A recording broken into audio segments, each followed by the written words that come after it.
হযরত আনাস রাদিয়াল্লাহু তাআলা আনহু বলেন যে আমাকে হযরত রাসূল করিম সাল্লাল্লাহু আলাইহি ওয়াসাল্লাম পাঁচটি বিষয়ে নসিহত করেছেন। এক নম্বর হচ্ছে হযরত রাসূল করিম সাল্লাল্লাহু আলাইহি সাল্লাম আনাস রাদিয়াল্লাহু তাআলা সম্বোধন করে বলেন যে হে আনাস, তুমি পরিপূর্ণভাবে ওযু করো, কেননা এর মাধ্যমে তোমার হায়াত বৃদ্ধি পাবে, অর্থাৎ হায়াতের মধ্যে বরকত। আল্লাহর হাবিব এক হাদিসের মধ্যে বলছেন আসবিগুল বুজুয়া, তোমার ওযুকে পরিপূর্ণভাবে করো।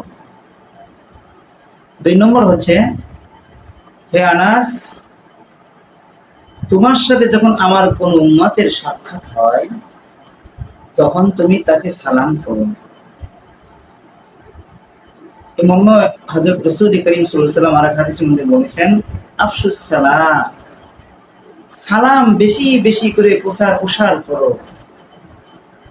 এই কারণে হযরত রাসূল করিম সাল্লাল্লাহু আলাইহি ওয়াসাল্লামের আগে কেউ সালাম দিতে পারে না। হযরত রাসূল করিম সাল্লাল্লাহু আলাইহি ওয়াসাল্লাম ছোট ছোট শিশুদেরকেও সালাম দিতেন। দুই নম্বর। তিন নম্বর হচ্ছে হযরত রাসূল করিম সাল্লাল্লাহু আলাইহি ওয়াসাল্লাম বলেন হে আনাস, তুমি যখন ঘরে প্রবেশ করবে তখন তুমি সালাম দিয়ে ঘরে প্রবেশ করবে। উদখুলুহা বিসালাম, সালাম দিয়ে ঘরে প্রবেশ করবে, কেননা এতে খায়ের বরকত বৃদ্ধি পাবে, তোমার ঘরের মধ্যে শান্তি রহমত দ্বারা ভরে যাবে ইনশাআল্লাহ।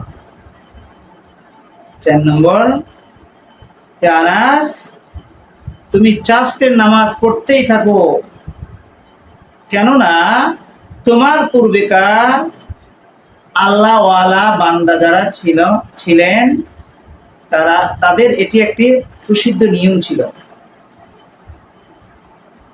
অর্থাৎ তারা চাস্তের নামাজ লাজিম করে নিয়েছিলেন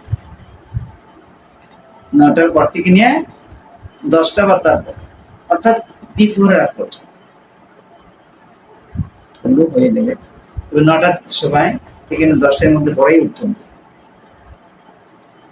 4 নম্বর গেল। 5 নম্বর হচ্ছে আনাস, তুমি ছোটকে স্নেহ করো এবং বড়দের শ্রদ্ধা করো, তাহলে তুমি আমার সাথে কিয়ামতের দিবস থাকতে পারবে, তাহলে তুমি কিয়ামতের দিবস আমার সাথে সাথী হয়ে থাকতে পারবে।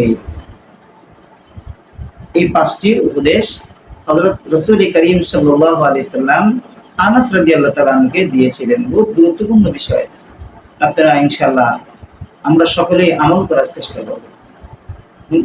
আপনারা এই বাণীকে অন্য ভাষায় পৌঁছায় দিবেন, দায়িত্ব আপনাদের।